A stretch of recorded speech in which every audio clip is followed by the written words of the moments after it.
This podcast is brought to you by the School of Advanced Study, University of London.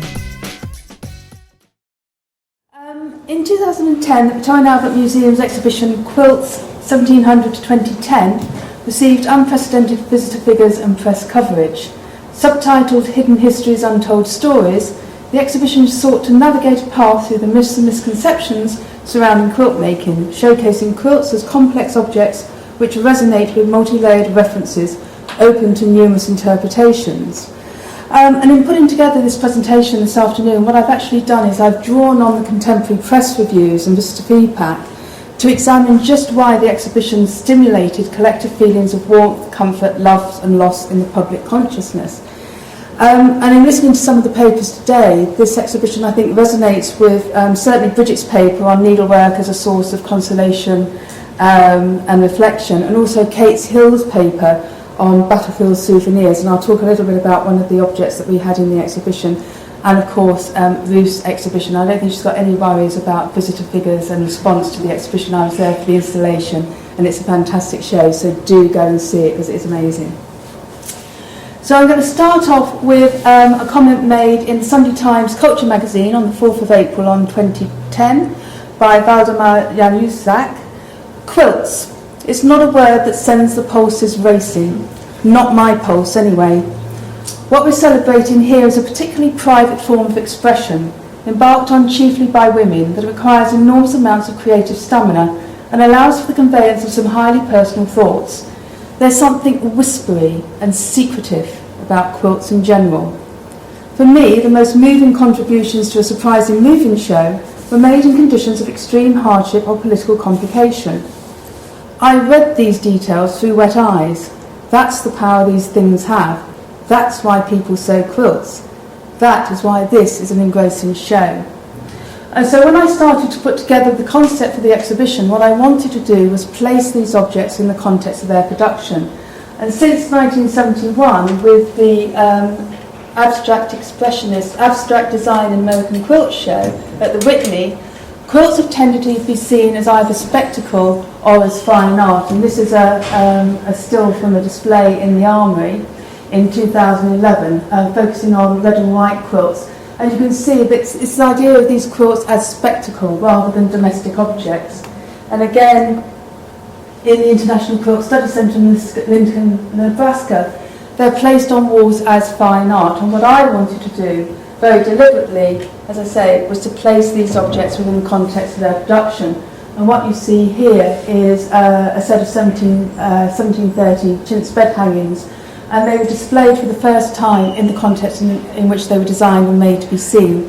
Prior to this, one of the bed curtains was actually up in the textile study room in a small frame in the study frames where you could examine the technique, but you had no real consciousness of the overall effect that these objects would have had.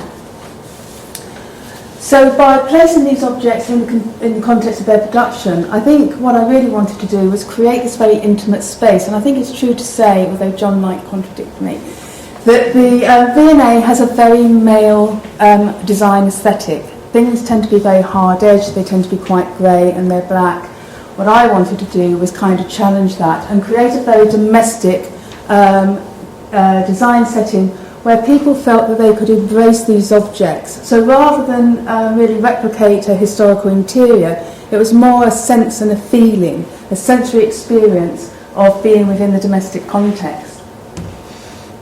And I think this was something that was picked up within the context of the press reviews. This is Times Magazine, Carolyn Rue, on the 29th of August 2009.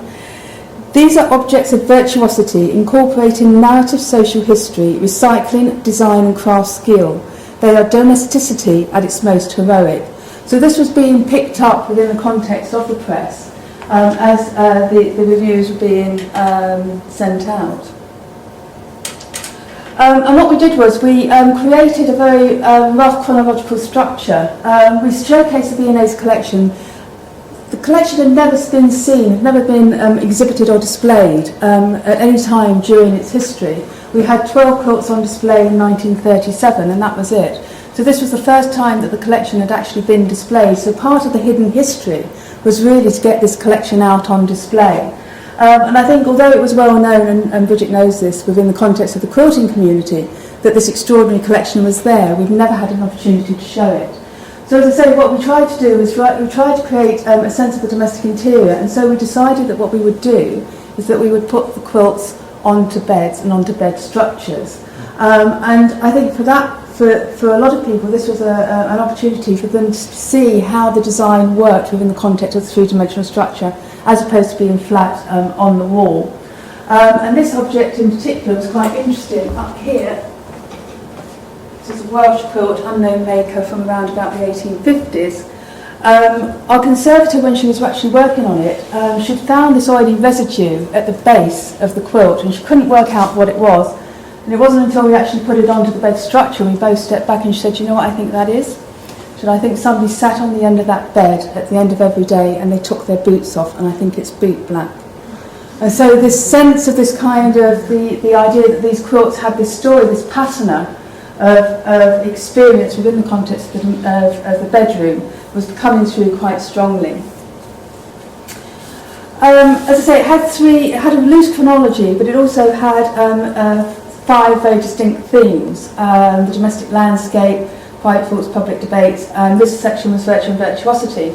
And coming back to Kate's paper this morning about souvenirs from the battlefield, this is actually a military quilt which we acquired in 2007, and it came in with a narrative that had been made by a Private Francis Brayley, who served in the 1st and 11th Foot in India between 1864 and 1877.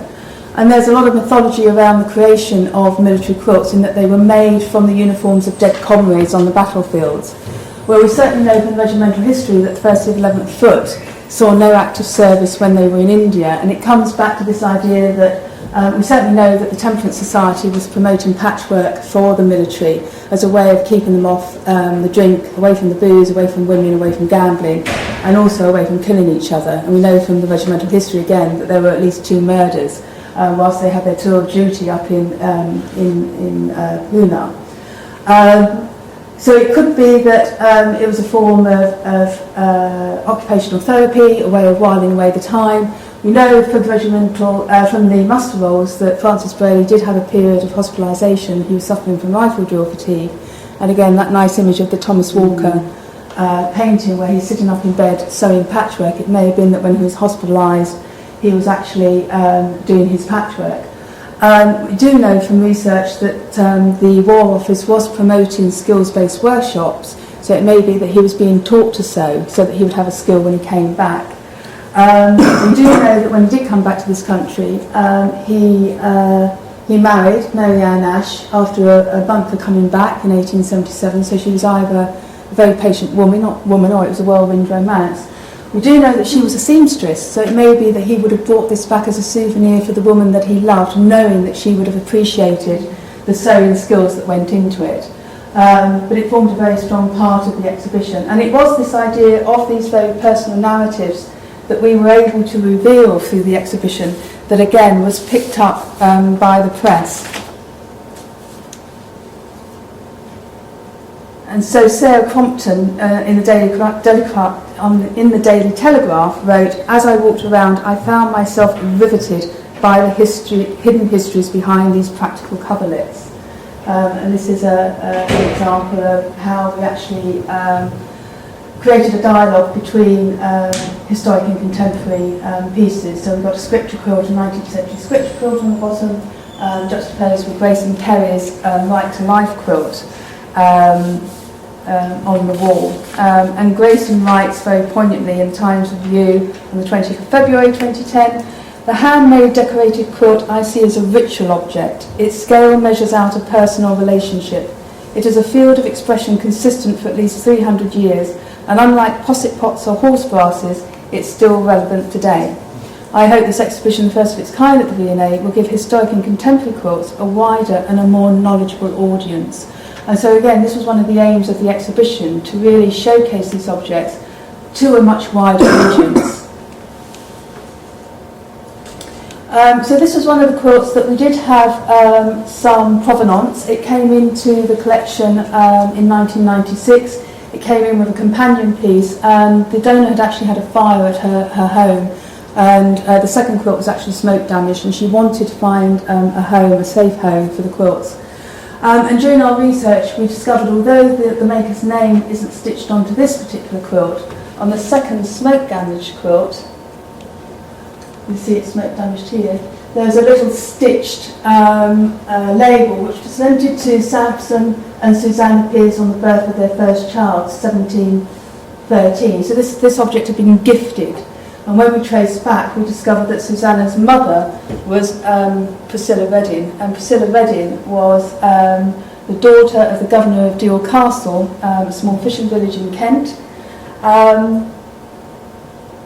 And during the course of our research, we discovered that not only did Priscilla probably make the quilt, she also kept a diary. And on her death, her quilts were passed to Susanna, but the diary was passed down the male line. So although the textiles were being passed down the female line, the written narrative was being passed down the male line. And the diary was actually found, it was in a private collection in Australia. So for the first time since Priscilla's death, in the exhibition we brought both the quilt and the diary together in a display there. Which was really a kind of poignant exploration of this woman's life, very turbulent life. In her diary she writes about the fact that her father was a Baptist preacher. He was thrown in jail for his seditious preaching. Her first child died, her second child almost drowned. But what's particularly interesting in the diary is that she writes in a variant, shorthand variant. And we've not been able to decipher, no one's been able to decipher what that text reads. It may be that she's actually transcribing her father's sermons, we don't know. We do know that at some point somebody went through the diary and started chopping out various parts of the history to avoid this history being passed down. And again, in terms of a response to this particular piece, Sarah Compton writes, "My favourites were those where the personality of the makers emerged most strongly. The thought of Priscilla Reddin, the daughter of a Baptist preacher, straining her eyes by candlelight to make a brightly coloured cock coverlet for her firstborn is infinitely touching." And so I think what we try to do, certainly what I try to do in terms of the exhibition itself, here you can see the shorthand here somebody has cut out a piece of the narrative, a piece of the history, was to deliberately present these quilts as objects of emotion, to create a connection between the past and the present. And this again was another quilt that received a huge amount of press exposure and visitor comments. And again, it ties in quite nicely with the piece that Ruth has in the Frayed exhibition. It's the only known transportation quilt in the public collection. It was made on board the HMS Raja in 1841 by women who were being transported to Van Diemen's Land, present-day Tasmania. And again, part of Elizabeth Fry's prison reform movement, in that women were being given bags of patchwork, needles, threads, and they were being taught, if they didn't know already how to sew, they were being taught to sew on board ship. And again, it was a form of occupational therapy. It filled in their time during the voyage, but it also meant that they learned a skill. Patchwork, plain sewing is one of the easiest way to learn to sew. And we know that it's a transportation quilt because there is a dedication here to the ladies of the Convict Ship Committee. This quilt, worked by the convicts of the ship Raja during their voyage to Van Diemen's Land, is presented as a testimony of the gratitude with which they remember their exertions for their welfare while in England and during their passage, and also as proof that they have not neglected the ladies' kind admonitions of being industrious. So it's again this idea of this text connecting with people in the exhibition. And here you see it's in juxtaposed with Tracy Evans' Bed to Meet My Past, and also a contemporary response to the Raja, which is Fine Cell Work and the Men of HMP Wandsworth, who have created a 21st century response to contemporary prison life. What was particularly interesting about the Raja was that it's in the collection of the National Gallery of Australia in Canberra. It's previously had only ever been on display, a small part of the quilt on display, and that's usually the little stitched narrative. once a year. And so we were incredibly lucky that we actually managed to negotiate the loan of the Raja back to this country for the exhibition. And not only did it inspire and touch a number of our visitors and the press, he got Elizabeth Fry reading to the prisoners at Newgate. But we also had a number of relatives of the women who actually were on board the HMS Raja, who flew over from Australia specifically to be photographed with this quilt. Now they have no way of knowing whether their great-great-grandmothers actually did work on this particular object, but the fact that it was the only piece of material culture, the only physical object that they had which connected them to their relatives was a very strong, powerful force. And as I say, they were quite emotional in terms of coming face to face with this particular object, and they would contact us and ask if they could have their photograph taken with a particular piece. And some of them shared their stories with us. So Grace Stevens, this is her great-great-granddaughter here. We know that Grace was convicted of stealing a bolt of fabric and transported at the age of 17. And again, Elizabeth Ann Hawkins, I don't know her particular history, but again, we're being transported on the Raja. And I think it's really interesting because Rachel Campbell-Johnson in the Times on the 20th of March says, "We think of quilts and we think of comfort, warmth and protection. To be snuggled up underneath one is to be bundled up in a world of memories." And this is the sort of intimate history that Quilts 1700 to 2010 at the V&A explores. But I think it also reveals some quite disturbing and some quite emotionally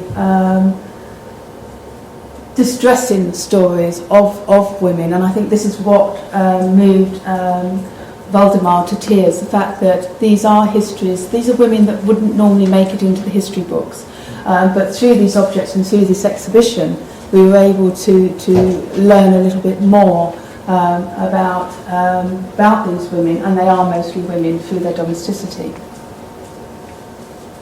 And I'm going to finish really with a quote from Tom Sutcliffe, because although we did get a huge amount of really positive press feedback, not all of it was quite as positive as some of the comments that I've read. And this is Tom Sutcliffe from The Independent on the 26th of March. "I went to the Victoria and Albert Museum last week with a heavy heart to see their new show Quilts 1700 to 2010. One reason for the heavy heart was a dread of the pious politics that the show might represent. It's quite neatly summed up by the subtitle of the catalogue to the show, Hidden Histories, Untold Stories, which carries, like the faint scent of lavender in old linen, a faint perfume of grievance, a sense that all this stuff had been unfairly sidelined because it was traditionally women's work." I wonder what Tom would have felt if I'd presented those quilts as art on the wall. And I'm going to leave you with one of the comments. I did a curatorial blog which ran throughout the lead up to the exhibition and throughout the exhibition itself. And one of the reasons why I did the blog, because I wanted people to engage not only with the objects but through the process of curating the exhibition. And we used this particular comment in the press launch because I felt it was really probably summed up everything that these objects say on a very emotional level. And this blog was written by a woman who said, and she was in the States, "I haven't been on a plane since 9/11, but I've just booked my ticket to see the exhibition." So I'm going to leave you with that.